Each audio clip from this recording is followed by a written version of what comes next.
Always great catching up with the Bellator bantamweight champion, Juan Archuleta, who's going to be defending his title against Sergio Pettis at Bellator 258 on May 7th. Juan, how's it going, man? Good, man. Good. Just hanging out, sitting in my Sonodome, relaxing. It's a Wednesday, so it's a day for recovery for me. Interesting. Okay, yeah, I know some fighters like doing their recovery on the weekend, but I guess it's a midweek thing for you because you do a lot of training on the weekend too, right? Yeah, definitely. I pick 2 days out of the week to do some recovery, and so Wednesdays is my best days to sit back and have my alone time. Of course, you won the title back in August. Great win that was over Patchy Mix. Thank you. And you know, it's cool to see, man, because, you know, we've been doing interviews for a while, and you've had a lot of belts in your career, but winning the Bellator belt, obviously very prestigious. I mentioned that fight being back in August. We're talking about a fight here in May. I'm assuming you didn't want to wait this long to defend your title, or was this by design in terms of having your first title defense now? Yeah, I mean, things happen, you know, with COVID and things get slowed down. I was hoping to fight in March. You know, we're trying to plan something out with Horiguchi and myself out in Japan, but due to the COVID rise, it got, prolonged and delayed. And then Coker said, hey, let's go number one contender and get you out there and keep you active. I said, awesome. I like that idea. And so here we are. And is it kind of easier to train for a guy like Pettis because you sort of knew at some point you were probably going to fight him, you know, obviously coming from the UFC and, you know, just his name value and stuff. Does that make the preparation as opposed to, say, a newcomer, which I remember early in your Bellator career, that's pretty much all you were getting were guys that are just sort of signed at the last minute? Yeah, I mean, finding a guy like Pettis who has a household name, who's built his reputation as a, you know, stud and a prodigy, it definitely makes it that much more exciting to defend against someone like him because, you know, he hasn't won a world title in the UFC yet. Now coming into Bellator, you know, wanting to stake his claim and show how good he is and show his talent level. So it gets me up every morning to train my ass off and be ready and be well prepared to defend my title. Style-wise, how do you feel like you match up against him here? Style-wise, I think it's going to be a very close fight. You know, I think it's going to be whoever dictates the fight out there. You know, he does a good job at keeping his range, picking his shots, and being able to deliver on his performance. Likewise, so do I. I like to push the pace and try to, you know, play the cat and mouse game until I'm able to exploit their weaknesses and then take advantage of it. How much do you favor sort of your championship experience, you know, not only just with winning the title in your last fight, but also, I mean, you fought Patricio Pitbull, like you've had that, you know, experience of going, you know, into deep water, so to speak, whereas I don't, at least to my knowledge, I don't remember Sergio having a fight that really went that deep. So how much of an advantage is that for you, do you think? Yeah, I've seen him, obviously his tapes, fighting Joe Benavidez, Brandon Moreno up in Mexico City and things like that. He's been able to, go those 5 rounds and be able to, try to dictate his pace and stay on his game plan. So it's going to be tough to get him outside of his game plan. And, like I said, once I exploit that weakness, I'm going to go full force on taking advantage of it and ending the fight. I'm always following along on Instagram, everything you're up to training-wise. You got that super camp going with, you know, you and TJ Dillashaw and Cub Swanson and Brian Ortega. It really seems like everything's firing on all cylinders. Anyone I missed there? Raymond Daniels. Who else are you getting to work with over there? Yeah, we got, Lance Palmer, who's going to be coming up in, PFL. In 11 days. We got Raymond fighting this weekend, who we've been training with. And then the next week we got Raymond Daniels. Then I'm going to be out in Vegas with Cub. And then I fight, and then TJ fights, and then, then Brian Ortega is coming up. So, that's who we've been training with. We got Georgie Karakhanyan as well. And then, all the young up-and-comers we have, Giovanni, Arnold, Cash Quiroga, Vic, Rodriguez, who's now with us from Alaska, who's in the UFC. So, we got a bunch of guys that are killing it, and just been training our asses off and waiting for our opportunity. And no egos, right? That's one of the things we talked about a couple of years ago is that's why this camp works is you guys are all there to show up. It's very structured. It's not like someone's trying to take each other's heads off. You guys are all literally trying to make each other better. Yeah. And, what's crazy is we all got fights coming up. And so it's like I was told something when I first started training was like, be careful when you train with people who have fights coming up back to back, because you both have that same drive, that both alpha male, like ready to fight, ready to square up. So it's kind of checking ourselves and watching ourselves, making sure we don't hurt each other as well, So as much as, you know, we like to praise each other on knowing when to pull back and working with each other, there's still that grit of like, I'm going to win my fight. I feel on point, or, you know, getting the edge in practice right now because, you know, like I said, we're all peaking at the right time, and it makes it for a fun sparring sessions for people that are watching because it's free pay-per-view, you know, watching some rounds go down, and you get to see guys like Brian Ortega, TJ spar, or TJ and Cub spar, myself and TJ and Cub and Brian, so vice versa, you know, so it's pretty awesome. We look back on the videos after recording them and watching them, you're like, man, those were some good and tough rounds.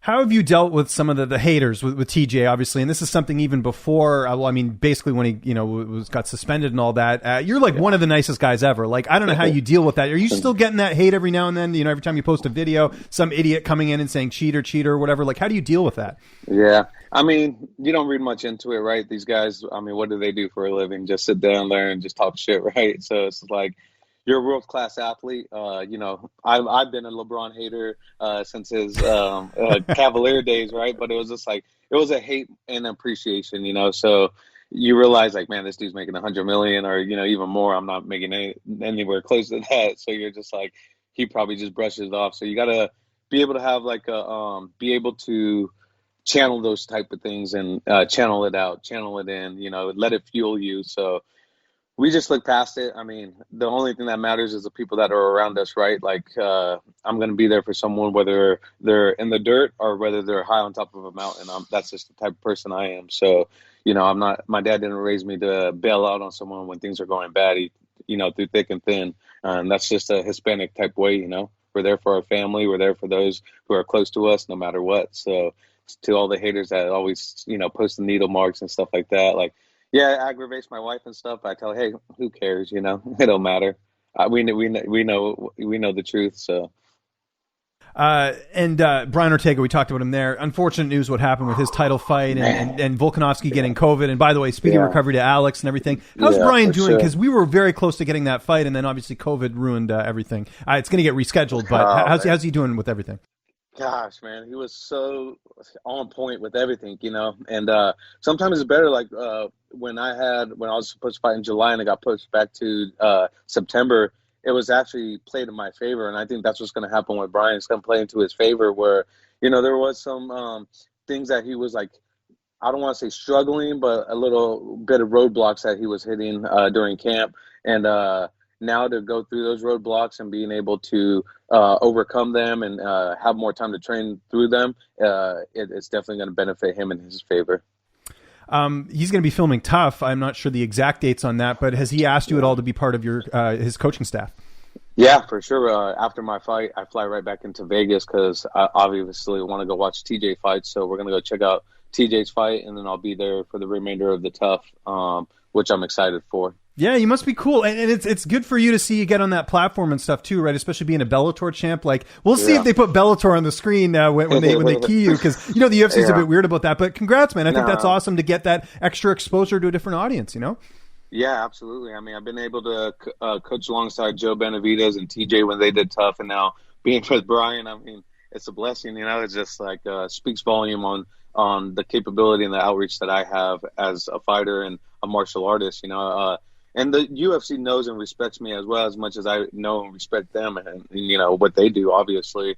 You know, but yeah, they've been nothing but influential in my career and definitely a big part of my career. You know, like I said, I've known Ari Emanuel for a while, some time. And then Dana White, obviously, is best friend with Tiki Gosen. So, you know, we all have a very cool relationship. Who's going to be in your corner? You mentioned TJ. Who else will be in the cage with you that night?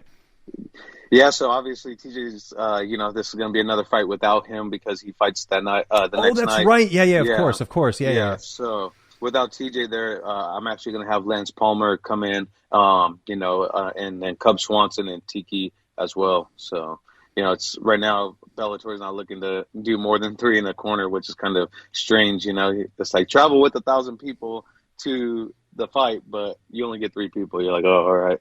So Okay, that's interesting. Yeah, I got the dates mixed up. That's why I was trying to remember if he was going to be in. Yeah. Because I remember I was at your fight against Pitbull, which I know didn't go your way, but TJ was literally in front of me because he couldn't corner you, and he was yelling, and you could hear. I'm sure you could hear that from the cage because he was very good. He's probably one of the most underrated cornermen I think out there.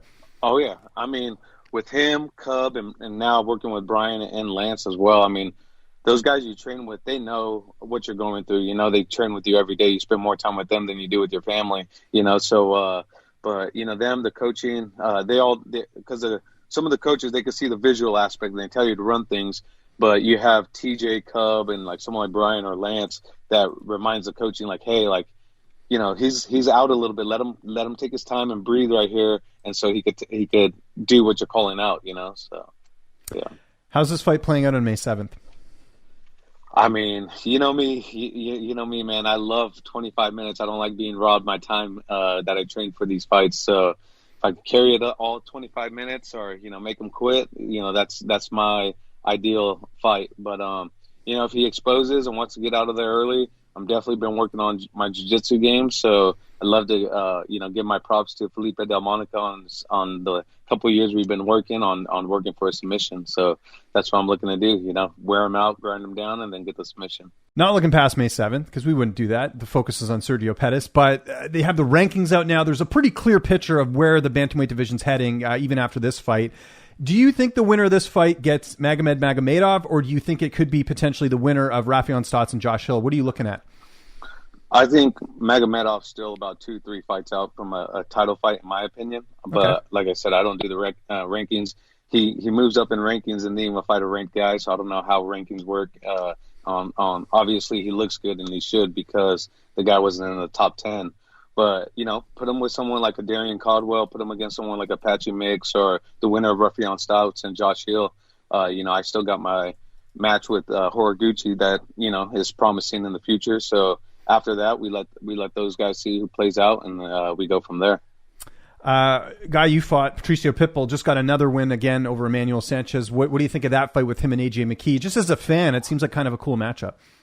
Yeah, you know, I said before, if Sanchez didn't stick to his game plan and not rush in, he might have been able to get it done. But just because he got impatient, got bored, and threw that high kick, he paid for it, you know. And I think it's going to look very similar in the AJ fight. You know, if AJ doesn't stay poised and relax, I mean, he hits like a truck. I mean, you got to be able to be a special person to take his power. You know, as you've seen with me, he dropped me a couple times on some of the momentum that came in, but you know, I kept chipping away, and unfortunately came up short. But I think if AJ stays poised and relaxed, he gets it done. But if he gets impatient, he's going to pay for it.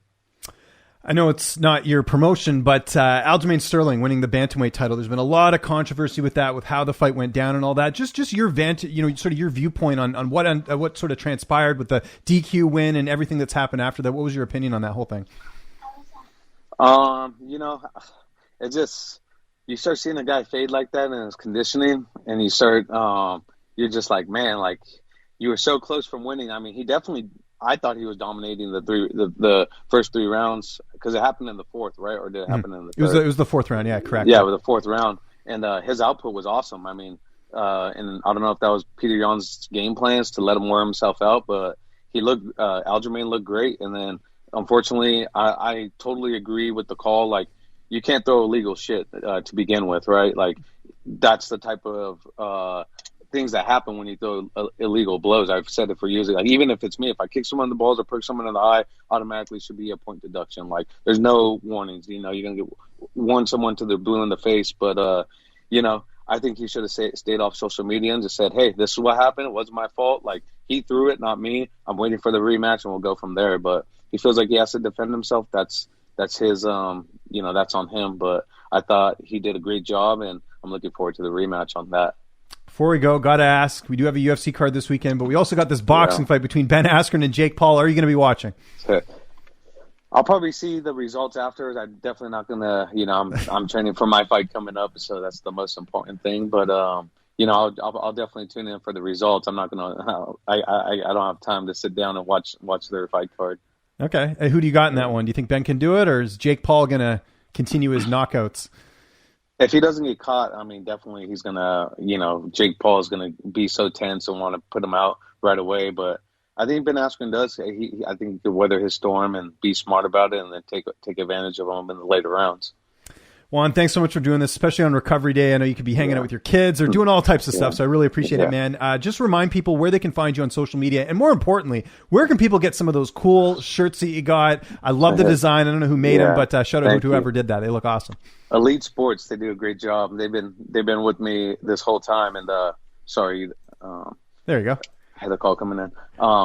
So Elite Sports, they get all the stuff done. I'm actually having my some shirts made for my fight. So they could check me out on JArchMMA at Instagram, and then order your stuff from there.